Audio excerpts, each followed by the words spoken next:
Hello to chapter 20 of From the Earth to the Moon by Jule Verne in a translation by Louis Mercier and Eleanor E. King. And this chapter is titled Attack and Riposte.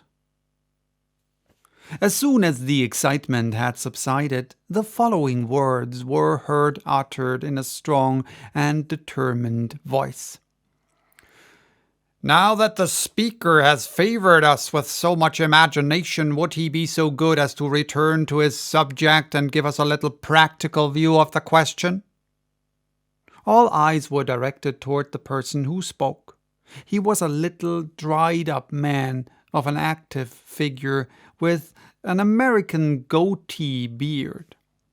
Profiting by the different movements in the crowd, he had managed by degrees to gain the front row of spectators. There, with arms crossed and stern gaze, he watched the hero of the meeting.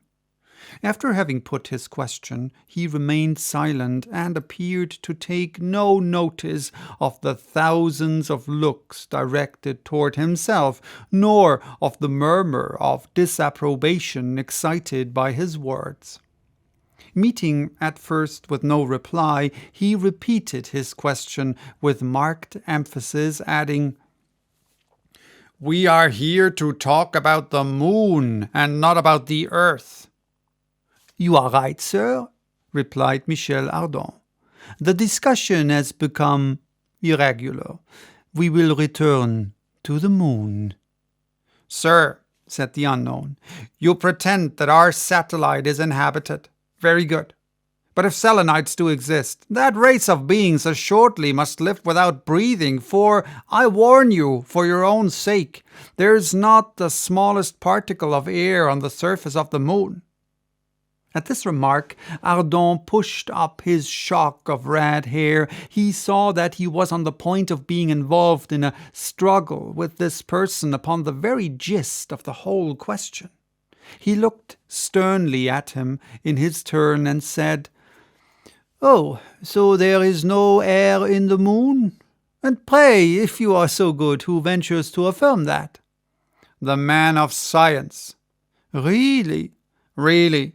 "Sir," replied Michel, "pleasantry apart, I have a profound respect for men of science who do possess science, but a profound contempt for men of science who do not." "Do you know any who belong to the latter category?" "Decidedly. In France there are some who maintain that mathematically a bird cannot possibly fly, and others who demonstrate theoretically that fishes were never made to live in water." "I have nothing to do with persons of that description, and I can quote in support of my statement names which you cannot refuse deference to." "Then, sir, you will sadly embarrass a poor ignorant who besides asks nothing better than to learn." "Why, then, do you introduce scientific questions if you have never studied them?" asked the unknown somewhat coarsely. "For the reason that he is always brave who never suspects danger. I know nothing, it is true, but it is precisely my very weakness which constitutes my strength." "Your weakness amounts to folly," retorted the unknown in a passion. "All the better," replied our Frenchman, "if it carries me up to the moon."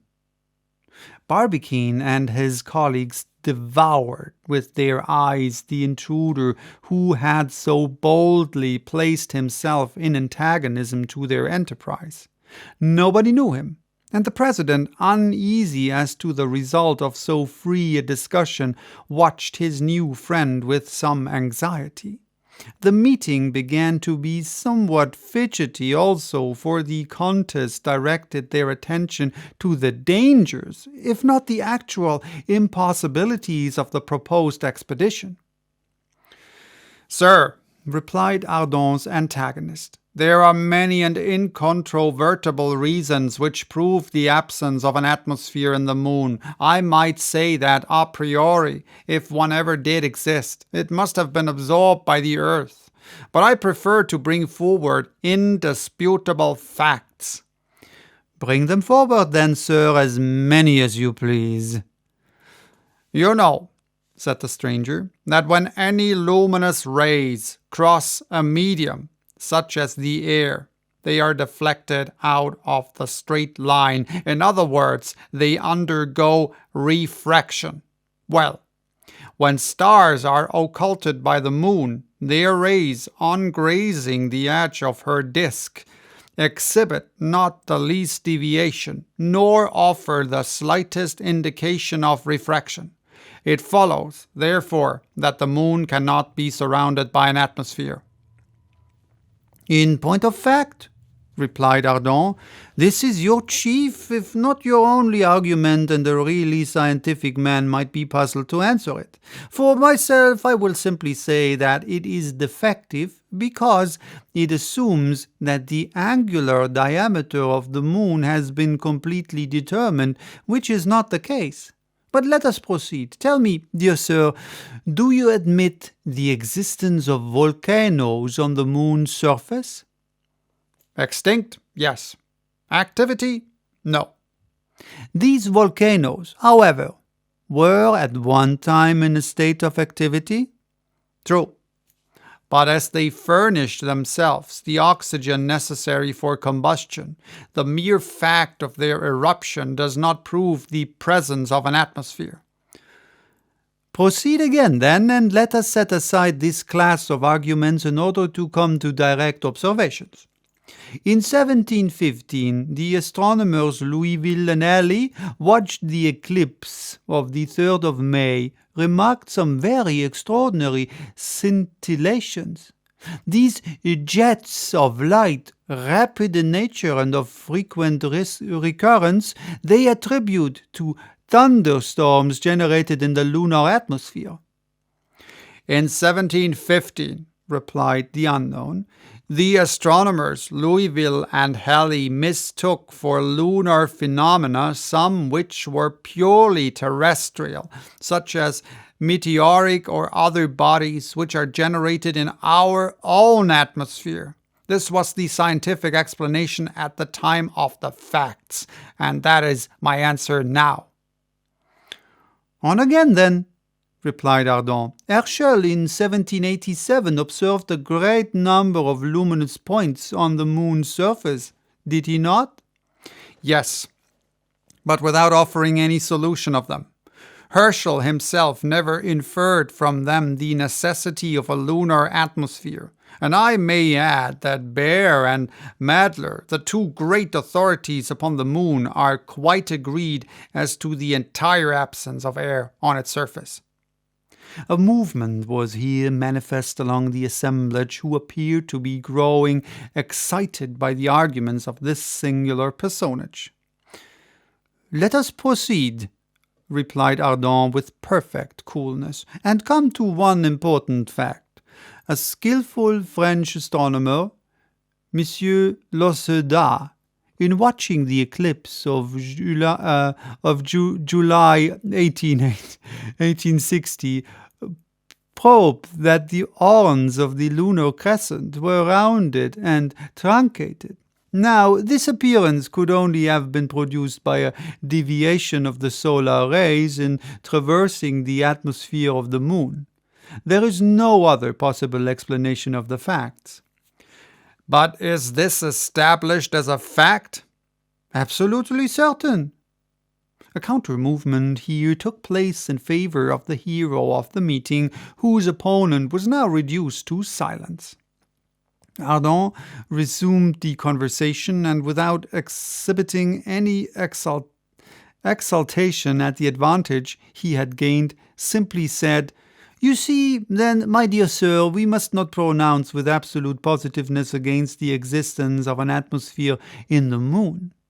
That atmosphere is probably of extreme rarity. Nevertheless, at the present day, science generally admits that it exists. Not in the mountains, at all events, returned the unknown, unwilling to give in. No, but at the bottom of the valleys, and not exceeding a few 100 feet in height. In any case, you will do well to take every precaution, for the air will be terribly rarefied. My good sir, there will always be enough for a solitary individual. Besides, once arrived up there, I shall do my best to economize and not to breathe except on grand occasions. A tremendous roar of laughter rang in the ears of the mysterious interlocutor, who glared fiercely round upon the assembly. Then, continued Arden with a careless air, since we are in accord regarding the presence of a certain atmosphere, we are forced to admit the presence of a certain quantity of water. There is a happy consequence for me. This is a happy consequence for me. Moreover, my amiable contradictor, permit me to submit to you one further observation. We only know one side of the moon's disk, and if there is but little air on the face presented to us, it is possible that there is plenty on the one turned away from us. And for what reason? Because the moon, under the action of the earth's attraction, has assumed the form of an egg, which we look at from the smaller end. Hence it follows by Ausen's calculations that its center of gravity is situated in the other hemisphere. Hence it results that the great mass of air and water must have been drawn away to the other face of our satellite during the first days of its creation. Pure fancies, cried the unknown. No, pure theories, which are based upon the laws of mechanics, and it seems difficult to me to refute them. I appeal then to this meeting, and I put it to them whether life, such as exists upon the earth, is possible on the surface of the moon. 300,000 auditors at once applauded the proposition. Arden's opponent tried to get in another word, but he could not obtain a hearing. Cries and menaces fell upon him like hail. "Enough, enough!" cried some. "Drive the intruder off!" shouted others. "Turn him out!" roared the exasperated crowd. But he, holding firmly on the platform, did not budge an inch, and let the storm pass on, which would soon have assumed formidable proportions if Michel Arden had not quieted it by a gesture. He was too chivalrous to abandon his opponent in an apparent extremity. "If you wish to say a few more words," he asked in a pleasant voice. "Yes, 1,000. Or rather, no, only one.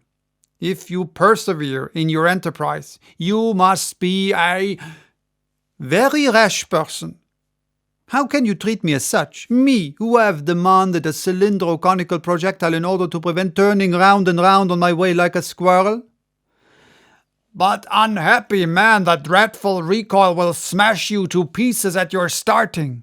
My dear contradictor, you have just put your finger upon the true and only difficulty. Nevertheless, I have too good an opinion of the industrial genius of the Americans not to believe that they will succeed in overcoming it. But the heat of the developed by the rapidity of the projectile in crossing the strata of air?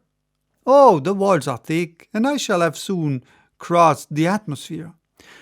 But victuals and water? I have calculated for a 12-month supply, and I shall be only 4 days on the journey. But for air to breathe on the road? I shall make it by a chemical process. But your fall on the moon, supposing you ever reach it? It will be 6 times less dangerous than a sudden fall upon the earth, because the weight will be only 1/6 as great of the surface of the moon. Still, it will be enough to smash you like glass. What is to prevent my retarding the shock by means of rockets conveniently placed and lighted at the right moment? But after all, supposing all difficulties surmounted, all obstacles removed, supposing everything combined to favor you, and granting that you may arrive safe and sound in the moon, how will you come back? I am not coming back. So I think that's it for today. Bye-bye. Till next time with the second part of this chapter, which is still titled, and I forgot how it's titled, Attack and Riposte. Bye-bye.